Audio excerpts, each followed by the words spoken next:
नमस्कार, मी डॉक्टर शुभम. तुमच्या गुडघ्यात वेदना होतात का?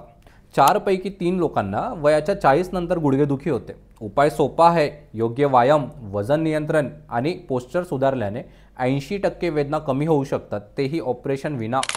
गुडघेदुखीचे कारण: वयानुसार होणारा बदल म्हणजेच ऑस्टिओआर्थरायटिस, जास्त वजन, स्थूलता, इजा, खेळ किंवा अचानक वाकणं, व्यायामाचा अभाव, स्नायू कमजोर असतात, चुकीची सवय म्हणजे ॲबनॉर्मल पोझिशनमध्ये बसणं, वैद्यकीय कारण म्हणजेच गाऊट, रुमॅटॉइड आर्थरायटिस, व्हिटॅमिन डीची कमतरता.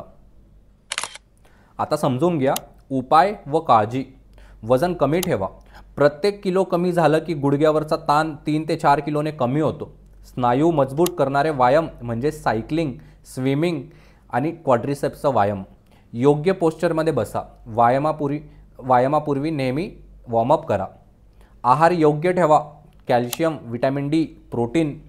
डॉक्टरांचा सल्ला लवकर घ्या म्हणजेच फिजिओथेरपी, ब्रेसेस किंवा इंजेक्शन्स. ऑपरेशन हा शेवटचा पर्याय. काय औषध व उपचार घेऊ शकतात? हलक्या वेदनेसाठी पॅरासिटामॉल हे सुरक्षित औषध.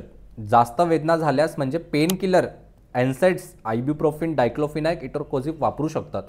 दीर्घकाळ वापर टाळावा कारण पोट, किडनी आणि हृदयावर हे मेडिसिन्स परिणाम करू शकतात.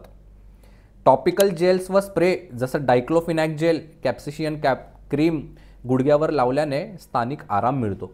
सिव्हिअर अर्थरायटिसमध्ये कधीकधी डॉक्टर स्टिरॉइडचं इंजेक्शन गुडघ्यात देतात, पण तो शेवटचा पर्याय. काय सपोर्टिव्ह सप्लिमेंट्स तुम्ही घेऊ शकतात? कॅल्शियम, व्हिटॅमिन डी हाडं मजबूत करण्यासाठी. ग्लुकोसमाइन, कॉन्ड्राटिन सल्फेट कार्टिलेज मजबूत करण्यासाठी. कोलेजन पेप्टाइड सप्लिमेंट्स हाडं व सांधे निरोगी ठेवण्यासाठी. हे परिणाम हळूहळू दिसतात. 3 ते 4 महिने लागू शकतात.